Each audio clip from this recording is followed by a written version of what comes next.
back.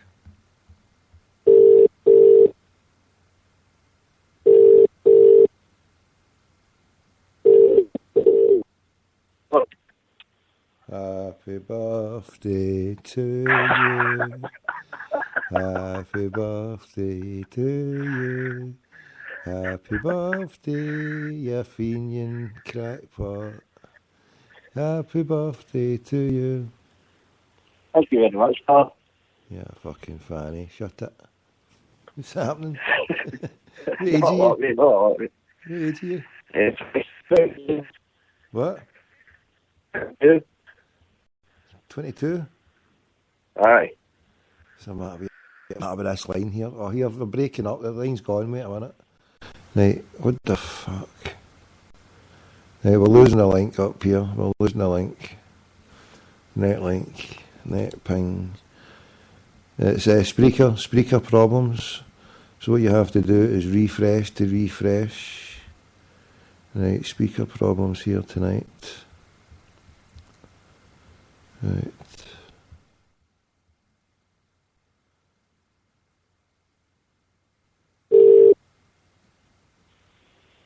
Oh. Aye, that's better. So what are you up to?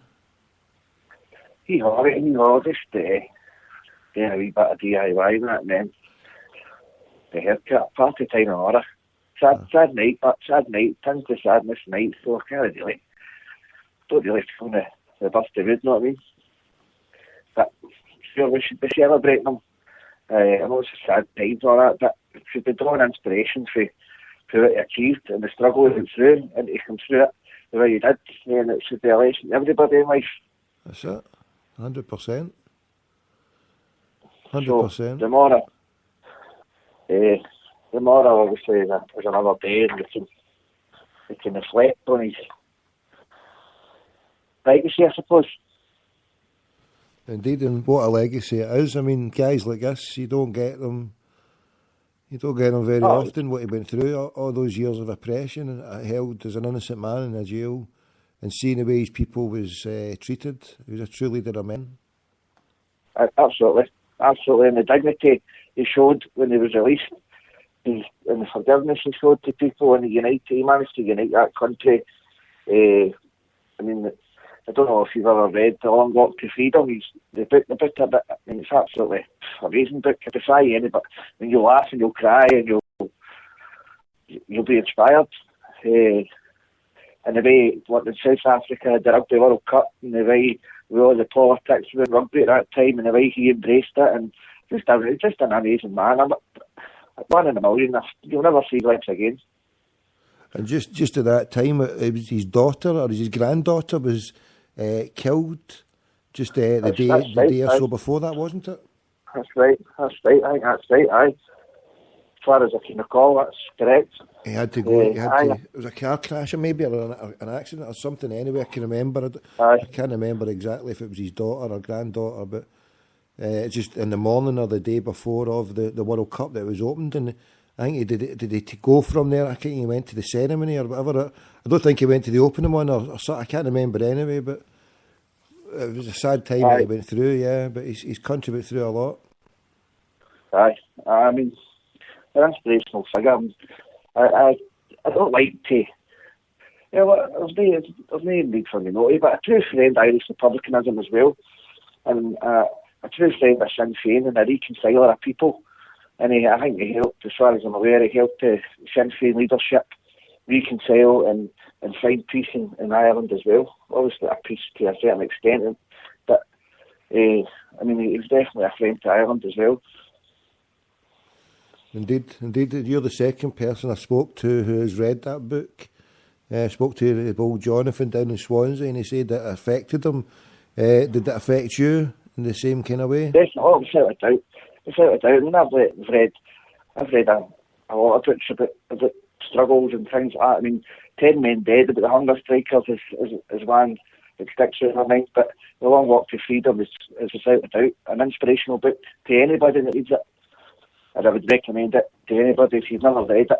I would recommend it to pass it on to your range, everything, because it's a good account of the man and what he went through. Amazing, and amazing. his attitude towards life and everything else. But something else I was going to say about him there, and it's slipped my mind now. No, brilliant words, mate, of wisdom you're giving us. But an absolutely brilliant man, and we're all tends to sadness tonight, but we should remember and keep true to the cause of righteousness, because that's what he did. Do you think that there will be a minute's silence or a minute's celebration for the good man in this game? Well, I'd like to think so.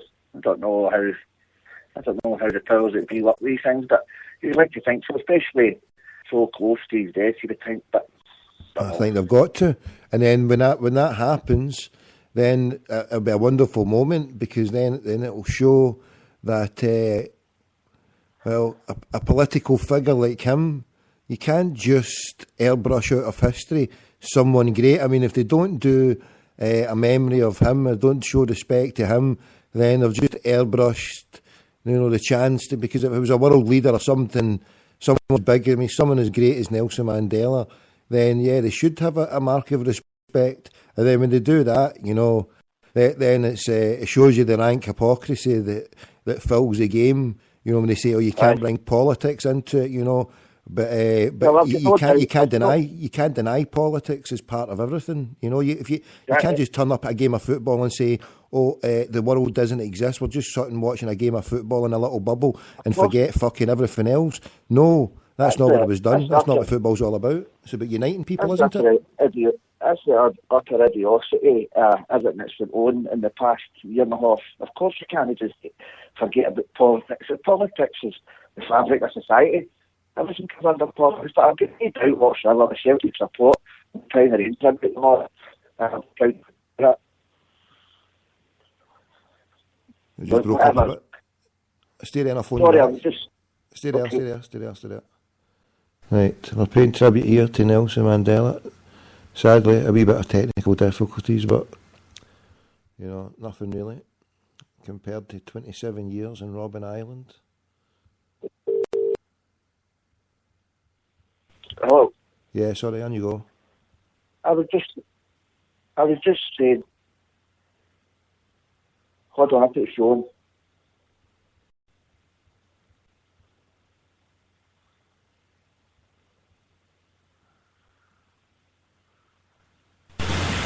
Yeah. Aye, I was just saying I've got no doubts that the Celtic support will play their intent, no matter what the football authorities decide today. The Celtic support will be paying a tribute to him tomorrow, and that's right and proper, and I'll be glad to be a part of that. Indeed. Yeah, I'm sure Celtic fans will do as proud as usual, and mark the great passing of a great man. And it's right to be sad, but it's right to also, I mean, when you get to a certain age, I don't know, is it 70? I mean, when you get to that age, I think everybody, it might be, it's hard to lose someone, but you realise they've had a good innings. And when you get to 95, I mean, he suffered from prostate cancer for the best part of maybe over a decade.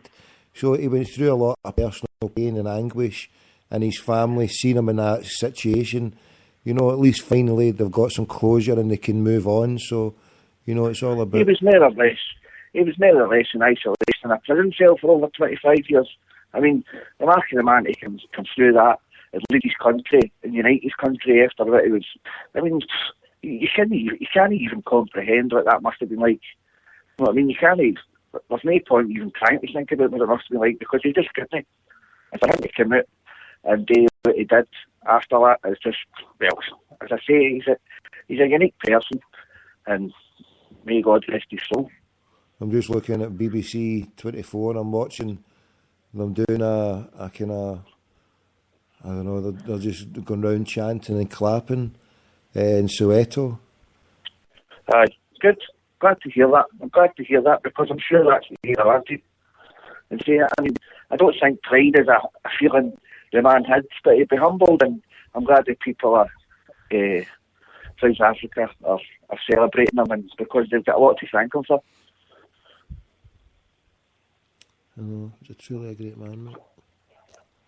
And we could say a lot of things. I mean, I could say a lot of things about other people that have, in the past and through the years, castigated them and said things about them and wanted them hung and all the rest of it. This isn't the time for that. I don't think let them people rot in their own bile. You know what I mean? Let's just remember the man and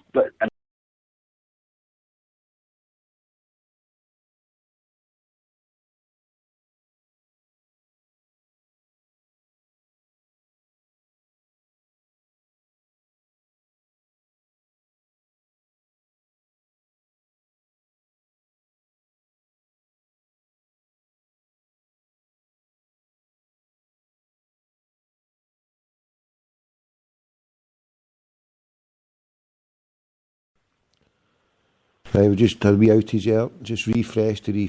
You never miss much, just had a few wee outages here, sorry for the stuff. Yeah, we were just saying there, Paul, about the... yeah, so on you go, what were you saying? I was just saying that we know we're going to have sound bites of people that we know how they treated them and how they thought of them in the days gone by, and I don't think this is the time to point score on it. Let them think about that. We know people with the attitude and the feeling towards Nelson Mandela and stood by him. I mean, I remember when he was walking out of prison, and I was only, I would say, that year was 1990, so I would have been about 11, 12, and I was sitting in my living room with my late stepfather, God rest him, and he's sitting on his chair in tears as we were watching it live. And I mean, I didn't understand much at then, but obviously with the emotion in my living room that day, I made it my point to find out. Obviously he told me and everything else. We had the Mandela concert a few years previous to that, so I kind of knew that it affected a lot of people's lives in the whole world. So people like us know what he was all about, what he was, and supported him all through these things. Glasgow was the first city to offer him freedom in the city, and he told the crowd in Glasgow when he was free. He came to Glasgow and told the crowd, the people of Glasgow made sure that they stood by me until I was free to come and collect this award in person. And obviously we named Nelson Mandela Square, the rest of them and all the rest of it. So that's something to be proud of as well. Nelson Mandela Place, to be exact. Mandela Place. Sorry, my apologies. Nelson Mandela Place. But we should be proud of that, and we shouldn't.